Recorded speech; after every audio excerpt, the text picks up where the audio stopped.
অনলাইনে গুজব, অনলাইন অফলাইনে গুজব বুঝে দিচ্ছিলাম। অনলাইন গুজব অত্যন্ত মারাত্মক কাজ। আল্লাহ রসুলে সাহাবায়ে কেরামরা জানাই দিন ইয়াকুম ওয়াজ্জান, তোমরা ধারণা তো বাঁচিতে হইবে, আর যাহা শুনে তাহাই বলিতে থাকা মিথ্যাবাদী হওয়ার জন্য যথেষ্ট।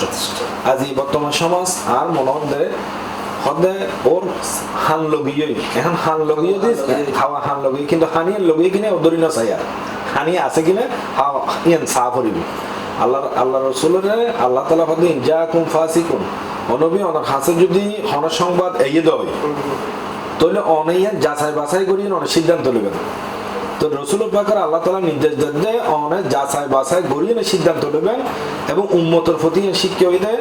ফেসবুকত হনাখান যদি সারা দেখি যে ইয়ান এলিয়ে অমুক মারা গিয়ে, অথচ ও মারা না যায়, ও জীবিত আছে, ইয়ান চট করি না সেনামিকে না শেয়ার দি ফেলি, এখন জীবিত আছে এবার হাসো গিয়ে দিব সদায় হয় মারা গেলাম আর জীবিত আছে।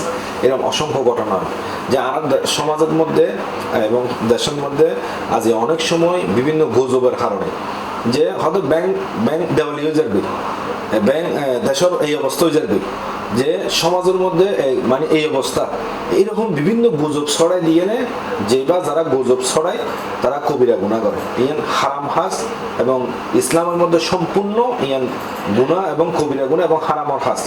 এক্ষেত্রে যারা এই সমস্ত যারা গুজব ছড়ায়, এই গুজব ছড়ানোর অপপ্রচারে জিন গুণবু জীবে গুজব ছড়ায় ইবে সমস্ত গুনার অংশীদার ইবেরও আল্লাহ তাআলা কিয়ামতের ময়দানে গুজব ছড়ানোর অপরাধে যত গুনাই গুনার অংশীদার আল্লাহ ইবের বানাইবে।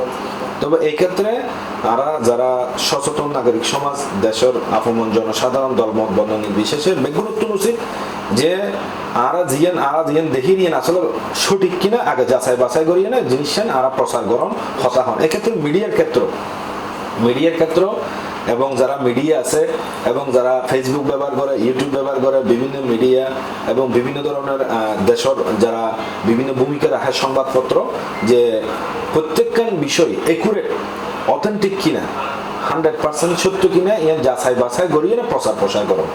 এই ক্ষেত্রে যদি সুন্দর যাচাই বাছাই করি না যদি একুরেট বিষয় যদি প্রচার হয়, দেশ জাতি মুসলিম উম্মাহ অনেক বেশি এগিয়ে যাবে ইনশাআল্লাহ।